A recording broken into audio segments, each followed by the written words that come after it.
Hello aspirant, welcome to Bengali knowledge academy. তো আজকে আমি 1 ডজন এমসিকিউ নিয়ে এসেছি। প্রত্যেকটা এমসিকিউ ইম্পর্টেন্ট, বিভিন্ন পরীক্ষায় এসছে। তোমরা দেখবে তোমরা কটা পারছো, ঠিক আছে? এখানে আমি শুধু এমসিকিউ করিয়ে চলে যাবো না, তার অপশানগুলো নিয়েও কিন্তু আমি নাড়াচাড়া করব, বিভিন্ন সেখান থেকেও আমি বিভিন্ন উত্তর বলতে বলতে যাব। তো তোমরা ফলো করো, আশা করি বেনিফিট পাবে। এই সমস্ত এমসিকিউ কী জন্য করা হচ্ছে? আগামীতে যেসব পরীক্ষা আসছে, অর্থাৎ ওয়েস্ট বেঙ্গল পুলিশের এসআই, কলকাতা পুলিশের কনস্টেবল, পিএসসি, ক্লার্কশিপ, মিসলেনিয়াস ইত্যাদি সমস্ত পরীক্ষার জন্য কিন্তু ইম্পর্টেন্ট হয়ে যায়। তো তোমরা দেখতে থাকো। 1 নম্বর প্রশ্ন কি বলছে? আর্যদের ভারত আগমনের কথা জানা যায় কোন শিলালিপি থেকে? এটা কি হবে? অপশান এ, বগোজকই শিলালিপি থেকে। চলো এখানে অপশানে দেখো কি আছে। অপশানে আরও আছে যে হাতিগুম্ফা লিপি। এই হাতিগুম্ফা লিপি এটা থেকে কি জানা যায়? কলিঙ্গরাজ খারবেলের কথা। কলিঙ্গরাজ খারবেলের কথা। এই কলিঙ্গ মানে কি? বর্তমান যে উড়িষ্যা আর কি, তাকে তখনকার সময় কলিঙ্গ বলা হতো। তারপর দেখো নাসিক শিলালিপি আছে। নাসিক শিলালিপি থেকে কার কথা জানা যায়? গৌতমীপুত্র সাতকর্ণী। গৌতমীপুত্র সাতকর্ণী, ঠিক আছে। এবং এটা কার লেখা? নাসিক প্রশস্তি। অ্যাকচুয়ালি নাসিক প্রশস্তি লেখা উচিত ছিল। যাই হোক, এটা কার লেখা? গৌতমী বলশ্রী,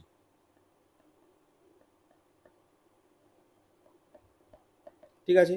এবং সর্বশেষ যে অপশনটা আছে সেটা হচ্ছে এলাহাবাদ প্রশস্তি। এটা কার লেখা? এটা ছিল হরিসেনের লেখা, ঠিক আছে। এবং ইনি কার সভাকবি ছিলেন? ইনি সমুদ্রগুপ্তের সভাকবি ছিলেন। সুতরাং এলাহাবাদ প্রশস্তি থেকে কার কথা জানা যাবে? সমুদ্রগুপ্তের কথা জানা যাবে। নেক্সট 2 নম্বর প্রশ্নটা দেখো। বলছে কোন রাজার মুদ্রায় লক্ষ্মী দেবীর প্রতিকৃত খোদাই করা ছিল? এটা কি হবে? এটা হবে অপশান এ, প্রথম চন্দ্রগুপ্ত। তো এবার বাকি অপশানগুলো দেখো। এখানে আছে দেখো চন্দ্রগুপ্ত মৌর্য। এনার উপাধি কি ছিল? মহারাজা ধীরাজ।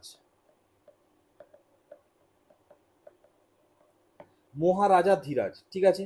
আর এনাকেই কি বলা হয়? প্রথম ঐতিহাসিক রাজা।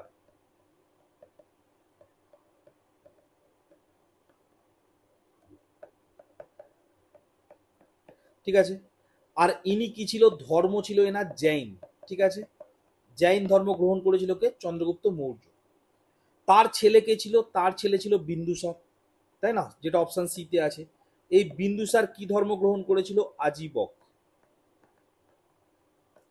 ঠিক আছে। আর এর নাম কি ছিল? অমিত্রাঘাত। তারপরে দেখো অশোক।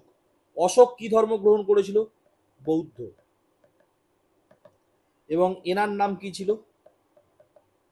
দেব নম প্রিয় প্রিয়দর্শী, ঠিক আছে। তো একটা জিনিস খেয়াল করো, এদের যে ফ্যামিলিটা ছিল সেই ফ্যামিলিটা দেখো, বাবা যে ছিল জৈন ধর্ম, বিন্দুসার ছেলে সে হচ্ছে দেখো আজীবক ধর্ম, আবার নাতি অশোক সে দেখো বৌদ্ধ ধর্ম। একই ফ্যামিলির মধ্যে 3টে জেনারেশনের 3টে আলাদা আলাদা ধর্ম, ঠিক আছে। নেক্সট 3 নম্বর প্রশ্ন কি বলছে?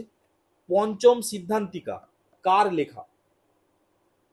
এটা কার হবে? এটা হবে বরাহ মীরের, ঠিক আছে। বরাহ মীর। এই বরাহ মীর ইনি কি লিখেছেন? ইনি পঞ্চম সিদ্ধান্তিকা তো লিখেছেন। এস ছাড়াও বৃহৎ সংহিতা, এটাও কিন্তু পরীক্ষায় আসে। বৃহৎ সংহিতাও কিন্তু ওনার লেখা, ঠিক আছে। বাকি অপশনগুলো নিয়ে খেলা যাক। কি আছে দেখো, দণ্ডী। দণ্ডী কি লিখেছিলেন? 10 কুমার চরিত।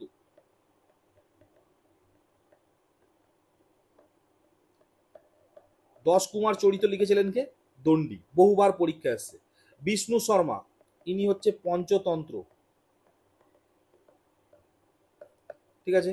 মহেন্দ্র বর্মন, এটা এবছর কিন্তু আমাদের এ পরীক্ষায় এসছে, ফুড এসআই পরীক্ষায় এসছে। মহেন্দ্র বর্মনের লেখা বই মত্তবিলাস প্রহসন। মত্তবিলাস প্রহসন, এটা সম্প্রতি ফুড এসআই পরীক্ষাতেই এসছে, সুতরাং ইম্পর্টেন্ট। বন্ধুরা, আরেকটি কথা, WBP constable, SI and KP constable অধ্যায়ভিত্তিক সেরা প্রস্তুতি নিতে আমাদের হোয়াটসঅ্যাপ নাম্বারে একবার হোয়াটসঅ্যাপ করে নাও।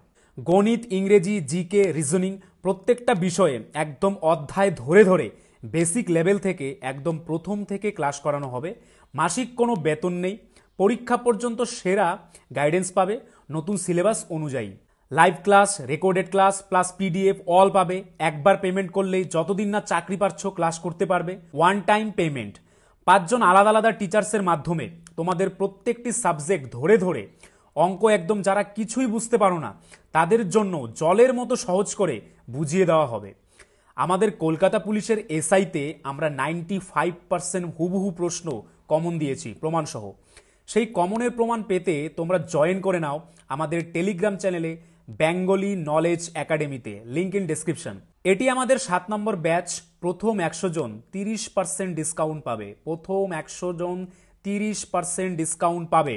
তাই ভাই, তোমার যদি একটি সিট এনি হাউ চাই, যেহেতু পশ্চিমবঙ্গ পুলিশ এবং কলকাতা পুলিশ দুটো ভ্যাকেন্সি বেরিয়েছে, তাই একটিতে না একটিতে কিন্তু তোমার হবেই এবার। যদি আমাদের কাছে প্রস্তুতি নাও, 95% হুবহু কমন দেওয়ার দায়িত্ব আমাদের। তোমরা শুধু পড়াশোনা করবে। তো প্রস্তুতি নিতে হলে কিন্তু স্ক্রিনে দেওয়া নাম্বারে একবার অবশ্যই হোয়াটসঅ্যাপ করে নাও। একদম বেসিক থেকে ধরে ধরে প্রথম থেকে সমস্ত ক্লাস করানো হবে। এছাড়াও যারা বারুইপুর সোনারপুর এরিয়ায় থাকো, অর্থাৎ দক্ষিণ 24 পরগনার বারুইপুর সোনারপুর এরিয়ায় থাকো, তারা অফলাইন কোচিংয়ের জন্য এই নাম্বারে হোয়াটসঅ্যাপ করতে পারো 8981323668। অফলাইন কোচিংয়ের জন্য বারুইপুর সোনারপুর এরিয়ায় যারা থাকো তারা এই নাম্বারে হোয়াটসঅ্যাপ করতে পারো। নেক্সট 4 নম্বর প্রশ্ন কি বলছে, চন্দ্রগুপ্ত মৌর্যের উত্থানের কাহিনী কোন বইতে বর্ণিত আছে? এটা কি হবে? এটা হবে মুদ্রা রাক্ষস। ঠিক আছে, যেটা কে লিখেছে? যেটা লিখেছিল বিশাখ দত্ত। বিশাখ দত্ত, ঠিক আছে। এটা অ্যাকচুয়ালি কি বলতো, এটা পুরো ডিটেল লেখা আছে, আমি একটু বলে দিই। নন্দবংশের শেষ রাজা কে ছিল? নন্দবংশের শেষ রাজা ছিল ধননন্দ। ঠিক আছে, এই ধননন্দর কাছে এসেছিল কৌটিল্য। ঠিক আছে, এই ধননন্দের কাছে এসেছিল কে? কৌটিল্য, যাকে তোমরা বিষ্ণু শর্মাও বলতে পারো বা যাকে তোমরা চাণক্যও বলতে পারো। ঠিক আছে, তো এই ধননন্দ কি করেছিল? কৌটিল্যকে অপমান করে তাড়িয়ে দিয়েছিল। তারপর কৌটিল্য একটা মানে শূদ্র ছেলে আর কি, চন্দ্রগুপ্ত মৌর্য, তাকে কি করেছে? তাকে ট্রেন্ড করেছে, বিন্ধ্যাচল জঙ্গলে তাকে ট্রেন্ড করেছে, পুরো ট্রেন্ড করে রাজা বানিয়েছে। এবং তারপরে কিন্তু নন্দবংশই শেষ করেছে, করে তাকে মানে চন্দ্রগুপ্ত মৌর্যকে রাজা বানিয়েছে। এই পুরো ঘটনাটাই কিন্তু বিশাখ দত্ত লিখেছে তার মুদ্রা রাক্ষস বইয়েতে। সুতরাং বইটা কতটা ইম্পর্টেন্ট বুঝতে পারছো। একটা রাজ্যের পতন হচ্ছে এবং আরেকটা রাজ্যের উত্থান হচ্ছে, সুতরাং খুব ইম্পর্টেন্ট বই, তাই না? বাকি অপশনগুলো কি আছে? স্বপ্ন বাসব দত্তা। ঠিক আছে, এই স্বপ্ন বাসব দত্তা কার লেখা? ভাসের লেখা। ঠিক আছে, এটা কি বলতো? এটা হচ্ছে অবন্তী যে ছিল, সেই অবন্তীর রাজকন্যা। তোমরা মানে ষোড়শ মহাজন পদে জানো অবন্তী ছিল, অবন্তীর যে রাজকন্যা ছিল, ঠিক আছে, তার সাথে বৎসরাজ, উদয়ন, এদের প্রেম কাহিনী। ঠিক আছে, মালবিকা অগ্নিমিত্রম, দেখো অপশন বিতে আছে মালবিকা অগ্নিমিত্রম। এটা হচ্ছে মালবিকা, ঠিক আছে, আর হচ্ছে অগ্নিমিত্র, যুবরাজ অগ্নিমিত্র, তাই না? এদের প্রেম কাহিনী, মানে মালবিকা মেয়েটার নাম আর অগ্নিমিত্র হচ্ছে ছেলেটার নাম আর কি। আর আমাদের যেমন বাজিরাও মাস্তানি আর কি, বাজিরাও মাস্তানি দুজনের প্রেম কাহিনী। বীরজারা সিনেমা তোমরা দেখেছো, তাই না? এই সমস্ত ব্যাপার। তারপরে দেখো মৃচ্ছকটিকম, এটা কার লেখা? এটা লেখা হচ্ছে শূদ্রক। ঠিক আছে, এখানে কি আছে? এখানেও একটা প্রেম কাহিনী আছে। একটা নাবিক ছিল, তাই না? নাবিকটার নাম হচ্ছে চারু দত্ত। ঠিক আছে, আর একটা পতিতা মহিলা, তার মেয়ের প্রেম কাহিনী। ঠিক আছে, এটা ছিল মৃচ্ছকটিকম, এই বইতে এইটা ব্যাখ্যা ছিল। ঠিক আছে, আচ্ছা বাই দ্য ওয়ে একটা জিনিস বলা হলো না, এই যে মালবিকা অগ্নিমিত্রম আমি বললাম, এটা লিখেছিল কালিদাস। ঠিক আছে, একটু মাথায় রাখবে। নেক্সট 5 নম্বর প্রশ্ন কি বলছে, খালিমপুর লিপি থেকে কার কথা জানা যায়? এটা কি হবে? এটা হবে অপশন বি, ধর্মপালের কথা জানা যায়। এবার দেখো এখানে আছে স্কন্দগুপ্ত। স্কন্দগুপ্তের কথা জানা যায় কোন লিপি থেকে? ভিরিত্তি স্তম্ভ। ভিরিত্তি স্তম্ভ, ভিত্তি স্তম্ভ লিপি থেকে জানা যায় স্কন্দগুপ্তের কথা, ঠিক আছে, ভারতের রক্ষাকারী রাজা স্কন্দগুপ্তের কথা। তারপরে দেখো এখানে আছে বিজয় সেন, সেন বংশের রাজা বিজয় সেন। এই বিজয় সেনের কথা জানা যায় দেওপাড়া, দেওপাড়া প্রশস্তি থেকে।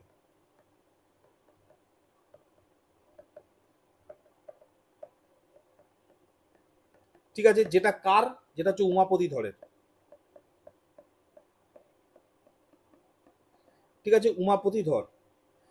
এরপর কি আছে দেখো শশাঙ্ক, শশাঙ্কর কথা জানা যায় গঞ্জাম লিপি থেকে।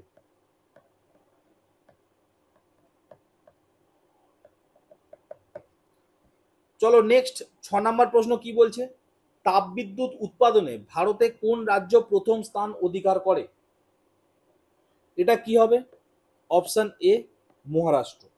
বাকি অপশনগুলো নিয়ে দেখো কি আছে এখানে, উত্তরাখণ্ড, উত্তরাখণ্ড কিংবা গুজরাট। ঠিক আছে, এটা বিভিন্ন বইয়ে বিভিন্ন থাকে। এখানে কি হচ্ছে, জলবিদ্যুৎ উৎপাদনে হচ্ছে প্রথম, জলবিদ্যুৎ উৎপাদনে প্রথম হচ্ছে উত্তরাখণ্ড কিংবা গুজরাট। বিভিন্ন বইয়ে উত্তরাখণ্ড থাকে, বিভিন্ন বইয়ে গুজরাট থাকে, তোমরা অপশন অনুযায়ী মারবে। এখানে কি আছে দেখো তামিলনাড়ু, তামিলনাড়ুতে কি হয়, পারমাণবিক বিদ্যুৎ উৎপাদন সব থেকে বেশি হয় কোথায়? তামিলনাড়ুতে। ঠিক আছে, মানে পারমাণবিক শক্তি উৎপাদনে প্রথম তামিলনাড়ু হচ্ছে। আর কি, আর হচ্ছে বায়ু।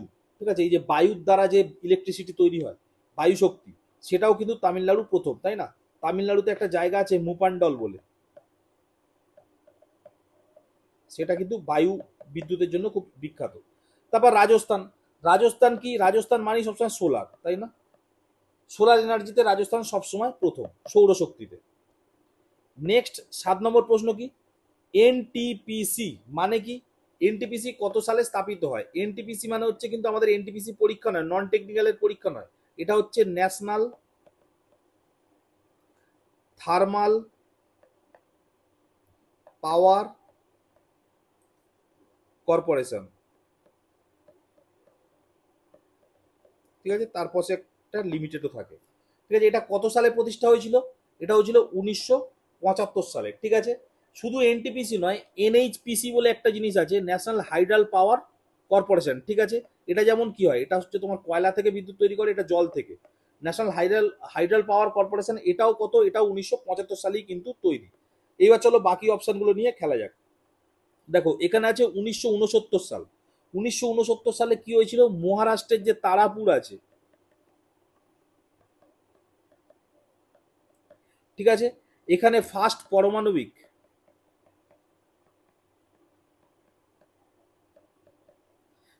পারমাণবিক বিদ্যুৎ কেন্দ্র গড়ে তোলা হয়েছিল।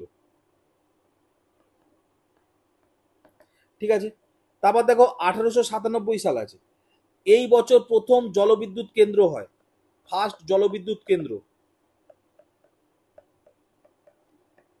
কিন্তু প্রশ্নটা হচ্ছে কোথায় হয়? আমাদের পশ্চিমবঙ্গেই হয়, পশ্চিমবঙ্গের যে দার্জিলিং আছে সেখানে হয়। সেখানে একটা নদী আছে, তার নাম হচ্ছে রঙ্গিত, সে তার উপরে কি হয়েছিল, সিদ্রাপং বলে একটা জলবিদ্যুৎ কেন্দ্র। এটা একটু মাথায় রাখবে।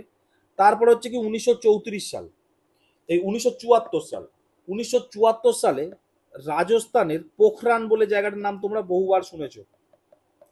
সেখানে একটা মানে অ্যাটম বম ফাটানো হয়েছিল, তাই না, টেস্ট করা হয়েছিল। সেটাকে কি বলা হয়, অপারেশন স্মাইলিং বুদ্ধা। ঠিক আছে, মাথায় রাখবে 1974 সালেই কিন্তু আমাদের ফার্স্ট অ্যাটম বম টেস্ট হয়। নেক্সট 8 নম্বর প্রশ্ন কি বলছে, বার্ক, BARC এর সদর দপ্তর কোথায়? প্রথম কথা হচ্ছে বার্ক মানে কি, বার্ক মানে এই বি ফর হচ্ছে ভাবা, তারপর হচ্ছে এ দিয়ে অ্যাটমিক, আর দিয়ে রিসার্চ, আর সি দিয়ে হচ্ছে সেন্টার। ভাবা অ্যাটমিক রিসার্চ সেন্টার। এই ভাবা নামটা কার নাম? হোমি জাহাঙ্গীর ভাবা, তাই না? ইনি হচ্ছে আমাদের যে এই পারমাণবিক যে সমস্ত কাজ টাজ হচ্ছে এগুলোর কিন্তু জনক উনি। ঠিক আছে, তো এই ভাবা অ্যাটমিক রিসার্চ সেন্টার এর সদর দপ্তর কোথায় আছে? এটা আছে ট্রাম্বেতে, তাই না, মহারাষ্ট্রের ট্রাম্বেতে। 1954 সালে এটা মানে আমাদের প্রথম হয়। ঠিক আছে, এরপর দেখো এই যে বিভিন্ন মানে রিসার্চ সেন্টারগুলো আছে না, সেগুলো কোথায় কোথায় আছে? আমাদের দেশে অ্যাটমিক যে রিসার্চ সেন্টার সেটা মেনলি 5টা জায়গায় আছে। একটা তো বলা হলো মহারাষ্ট্রের ট্রাম্বে, তারপরে দেখো মধ্যপ্রদেশের ইন্দোর, হ্যাঁ এখানেও একটা রিসার্চ সেন্টার আছে। তার নাম কি? তার নাম হচ্ছে রাজা Ramanna centre for advance technology. ঠিক আছে, রাজা Ramanna centre for advance technology. ঠিক আছে, এটা হচ্ছে ইন্দোরে। পশ্চিমবঙ্গের কলকাতা, আমাদের কলকাতাতেও একটা পারমাণবিক রিসার্চ সেন্টার আছে। তার নাম কি? তার নাম হচ্ছে ভেরিয়েবল এনার্জি সাইক্লোট্রন সেন্টার। কি বললাম? Variable energy cyclotron centre. আর কোথায় আছে? আর আছে তেলেঙ্গানার হায়দ্রাবাদে। এখানটার নাম কি? এটার নাম হচ্ছে অ্যাটমিক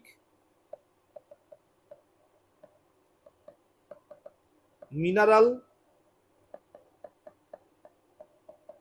ডাইরেক্টরেশন অ্যান্ড রিসার্চ। ঠিক আছে, তো এই হচ্ছে চারটে নাম। এছাড়াও তামিলনাড়ুতে আছে কি? তামিলনাড়ুর যে কালাপাক্কাম বলে যে জায়গাটা আছে, এখানে কি হচ্ছে? এখানে হচ্ছে Indira Gandhi centre for atomic research.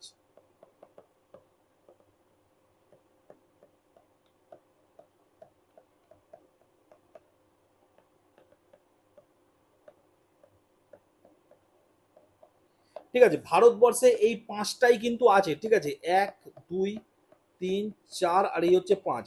এই পাঁচটাই হচ্ছে অ্যাটমিক রিসার্চ সেন্টার আছে। তো আমি পাঁচটার নামই বলে দিলাম। তোমাদের কি বলবে? তোমাদের হেডকোয়ার্টার গুলো বলে জানতে চাইবে। ঠিক আছে, সব থেকে দেখো ক্লার্কশিপ বা এই সমস্ত পরীক্ষার জন্য এই ট্রাম্বে জানলেই কিন্তু এনাফ। ঠিক আছে, বাকি পরীক্ষাগুলো ধরো তুমি মনে করছো যে কোনোভাবেই যেন না ছাড়ে, তাহলে পাঁচটাই মুখস্থ করে নেবে। তোমাকে নামটা দিয়ে দেবে, Indira Gandhi centre for atomic research কোথায় আছে? তামিলনাড়ুতে। ঠিক আছে, কালাপাক্কামে। এগুলো এইভাবে একটু মুখস্থ রাখতে হবে। নেক্সট 9 নম্বর প্রশ্ন কি বলছে? ইকুয়াল পে হবে এটা। Equal pay for equal work. Equal pay for equal work, এটা এইরকম হবে। বলছে সমান কাজের জন্য সমান মজুরি সংবিধানের কত নাম্বার ধারায় বর্ণিত আছে? এটা কত নাম্বার ধারা হবে? এটা হবে অপশন এ, আর্টিকেল 39। ঠিক আছে, আর্টিকেল 39-এ অ্যাকচুয়ালি ফ্রি লিগাল এডের কথা বলা আছে। ফ্রি লিগাল এড মানে কি? মানে ধরো যারা আর্থিকভাবে দুর্বল, তারা ধরো আইনের সাহায্য চায়, তখন কি হবে? সরকার পক্ষ থেকে একটা উকিল দেওয়া হয় বা এই সমস্ত কাজগুলো করা হয়, এটা কি বলা হয়? Free legal add.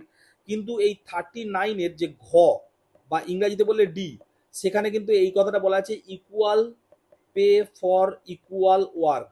ঠিক আছে, নারী পুরুষ যাই হোক না কেন, যদি সমান কাজ করে তাহলে তাকে সমান বেতন বা মজুরি দিতে হবে। ঠিক আছে, এরপর দেখো 40 নম্বর আর্টিকেলে কি বলছে? পঞ্চায়েত রাজ। 40 নম্বর আর্টিকেলে কি হচ্ছে? পঞ্চায়েত নিয়ে কথা বলা আছে।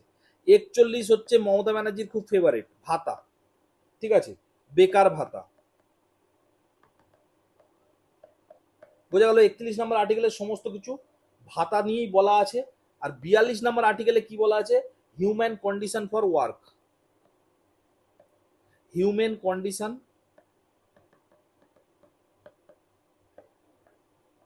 ফর ওয়ার্ক, এটা কত? এটা হচ্ছে তোমার 42 নম্বর আর্টিকেলে বলা আছে। এছাড়াও কি? এছাড়াও এর পরের যে আর্টিকেল ছিল 43 নম্বর আর্টিকেল, সেই 43 নম্বর আর্টিকেলে কি বলছে? কটেজ ইন্ডাস্ট্রি বা কুটির শিল্পের কথা বলা আছে। ঠিক আছে, কুটির শিল্পের কথা বলা আছে। তোমরা হয়তো খেয়াল করে নিয়েছো এতক্ষণে যে এই সবকটা আর্টিকেলে কিন্তু ডিপিএসপির মধ্যে পড়ে। ডিপিএসপি মানে কি? Directive principal of state policy, যেটা হচ্ছে 56 থেকে শুরু করে 51 এ পর্যন্ত এই আর্টিকেলের মধ্যে পড়ে। এবং পার্ট যদি আমি বিচার করি, তাহলে সংবিধানের 4 নম্বর পার্টে হচ্ছে ডিপিএসপি পড়ে, তাই না? তোমরা কমেন্ট বক্সে জানাবে যে ডিপিএসপি কোন দেশের কনসেপ্ট। ঠিক আছে, ভারতবর্ষ কোন দেশ থেকে ডিপিএসপিটা নিয়েছে, এটা তোমরা কমেন্ট বক্সে অবশ্যই জানাবে। নেক্সট 10 নম্বর প্রশ্ন কি বলছে? বলছে ভারত প্রথম কোন রাষ্ট্রপতি বিনা প্রতিদ্বন্দ্বিতায় রাষ্ট্রপতি হিসাবে নির্বাচিত হন? এটা কে হবে? নীলাম সঞ্জীবন রেড্ডি, তাই না? ইনি যখন দাঁড়ান তখন ওনার অপোনেন্টে কেউ ছিলেনই না। ঠিক আছে, বিনা প্রতিদ্বন্দ্বিতাতেই উনি হয়ে গেছেন। এরপর দেখো এখানে কি আছে? ভিভি গিরি, ইনি খুব বিখ্যাত। ঠিক আছে, ইনি হচ্ছে first acting president. First acting president. এবং কি? ইনি কিন্তু প্রথম লোক যে নির্দল হিসাবে দাঁড়ায় এবং জেতে, ঠিক আছে, এবং প্রেসিডেন্ট হন। বুঝতে পারলে? তো ভিভি গিরি কিন্তু খুব ইম্পর্টেন্ট। এরপর হচ্ছে এপিজে আব্দুল কালাম। তোমরা সবাই জানো ইনি প্রেসিডেন্ট হয়েছিলেন, বিজ্ঞানী ছিলেন। ভারতবর্ষে যে কটা প্রেসিডেন্ট ছিল তাদের মধ্যে ইনি একাই ছিলেন যিনি বিজ্ঞানী ছিলেন, তাই না? এবং আব্দুল কালামের যে আত্মজীবনী খুব ইম্পর্টেন্ট, এটা মিসলেনিয়াস টাইপের পরীক্ষায় খুব আসে, ঠিক আছে। উইংস অফ ফায়ার, ঠিক আছে, উইংস অফ ফায়ার হচ্ছে ওনার আত্মজীবনী। এই কিছু আত্মজীবনী আছে, যেমন আব্দুল কালামের আত্মজীবনী, সচিনের আত্মজীবনী, তাই না, প্লেইং ইট মাই ওয়ে, সচিনের আত্মজীবনী। তারপর ধরো হচ্ছে তোমার সুনীল গাভাস্কারের আত্মজীবনী, সানি ডেজ, ঠিক আছে। এই যে বিখ্যাত বিখ্যাত মানুষ আছে তাদের যে সমস্ত আত্মজীবনী সেগুলো কিন্তু আমাদের জানতে হবে। নেক্সট দেখো এখানে কি আছে, জাকির হোসেন অপশানে ছিল, ঠিক আছে। জাকির হোসেন হচ্ছে ফার্স্ট মুসলিম প্রেসিডেন্ট, ঠিক আছে। আর ইনি কিন্তু প্রথম প্রেসিডেন্ট যিনি কিন্তু প্রেসিডেন্ট অফিসেই মারা যান, ঠিক আছে। নেক্সট 11 নম্বর প্রশ্ন কি বলছে, নিম্নোক্ত কোনটি স্কেলার রাশি নয়? এটা কি হবে? এটা হবে অপশন ডি, বল বা ফোর্স।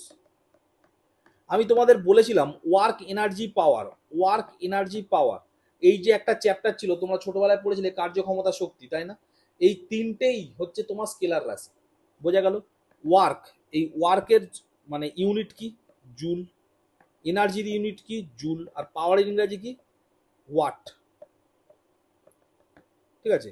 আর তোমরা কমেন্ট বক্সে জানাবে 1 হর্স পাওয়ার ইকুয়াল টু কত ওয়াট। তোমরা কিন্তু অবশ্যই কমেন্ট বক্সে এটা জানাবে, ঠিক আছে। আর কি এখানে দেখো বল বলেছে, তাই না? বলের এসআই ইউনিট কি? নিউটন। আর সিজিএস ইউনিট কি? ডাইন। বোঝা গেল? 1 নিউটন ইকুয়াল টু 10⁵ ডাইন। আমি যতটা মানে করা যায় আমি করিয়ে করিয়ে যাচ্ছি, যেগুলো গুরুত্বপূর্ণ জিনিস। আর একটা হয় বলের মাত্রা, mL T⁻², ঠিক আছে। নেক্সট ও আজকে শেষ প্রশ্ন 12 নম্বর প্রশ্ন কি বলছে, সার্বজনীন দাতা কোন রক্তের গ্রুপকে বলা হয়? দেখো আমরা জানি সার্বজনীন দাতা হচ্ছে ও, তাই না? কিন্তু এখানে স্পেসিফিক করে দিয়েছে, দেখো ও পজিটিভ ও নেগেটিভ। তাহলে কি হবে, সার্বজনীন দাতা হচ্ছে ও নেগেটিভ। বোঝা গেল? আর সার্বজনীন গৃহীতা মানে সবার কাছ থেকে নিতে পারে, সেটা কি? সেটা হচ্ছে এবি পজিটিভ। এটা কিন্তু একটু স্পেসিফাই মানে স্পেসিফিক করে দেওয়া আছে, সুতরাং একটু মাথায় রাখবে। আচ্ছা, এই যে রক্ত বললাম না, রক্তর পিএইচ মান কত বলতে পারবে? রক্তর পিএইচ মান কত? 7.4। এটাও কিন্তু খুব ইম্পর্টেন্ট, ঠিক আছে। তো যাই হোক, এই ছিল আজকের আমার 12টা প্রশ্ন। তোমরা অবশ্যই কমেন্ট বক্সে জানাবে তোমরা কটা পেরেছো এবং তোমাদের কেমন লাগলো।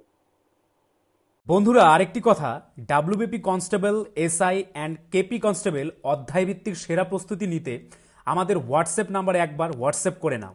গণিত, ইংরেজি, জিকে, রিজনিং প্রত্যেকটা বিষয়ে একদম অধ্যায় ধরে ধরে বেসিক লেভেল থেকে একদম প্রথম থেকে ক্লাস করানো হবে। মাসিক কোনো বেতন নেই, পরীক্ষা পর্যন্ত সেরা গাইডেন্স পাবে নতুন সিলেবাস অনুযায়ী। Live class, recorded class plus PDF all পাবে। একবার পেমেন্ট করলেই যতদিন না চাকরি পাচ্ছ ক্লাস করতে পারবে। One time payment. 5 জন আলাদা আলাদা টিচার্সের মাধ্যমে তোমাদের প্রত্যেকটি সাবজেক্ট ধরে ধরে অঙ্ক একদম যারা কিছুই বুঝতে পারো না তাদের জন্য জলের মতো সহজ করে বুঝিয়ে দেওয়া হবে। আমাদের কলকাতা পুলিশের এসআইতে আমরা 95% হুবহু প্রশ্ন কমন দিয়েছি প্রমাণসহ। সেই কমনের প্রমাণ পেতে তোমরা জয়েন করে নাও আমাদের টেলিগ্রাম চ্যানেলে বেঙ্গলি নলেজ একাডেমিতে, লিঙ্ক ইন ডেসক্রিপশন। এটি আমাদের 7 নম্বর ব্যাচ। প্রথম 100 জন 30% ডিসকাউন্ট পাবে। প্রথম 100 জন 30% ডিসকাউন্ট পাবে।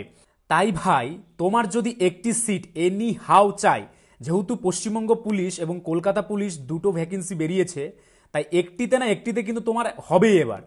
যদি আমাদের কাছে প্রস্তুতি নাও, 95% হুবহু কমন দেওয়ার দায়িত্ব আমাদের। তোমরা শুধু পড়াশোনা করবে। তো প্রস্তুতি নিতে হলে কিন্তু স্ক্রিনে দেওয়া নাম্বারে একবার অবশ্যই হোয়াটসঅ্যাপ করে নাও। একদম বেসিক থেকে ধরে ধরে প্রথম থেকে সমস্ত ক্লাস করানো হবে। এছাড়াও যারা বারুইপুর সোনারপুর এরিয়ায় থাকো, অর্থাৎ দক্ষিণ 24 পরগনার বারুইপুর সোনারপুর এরিয়ায় থাকো, তারা অফলাইন কোচিংয়ের জন্য এই নাম্বারে হোয়াটসঅ্যাপ করতে পারো, 8981323668। অফলাইন কোচিংয়ের জন্য বারুইপুর সোনারপুর এরিয়ায় যারা থাকো তারা এই নাম্বারে হোয়াটসঅ্যাপ করতে পারো।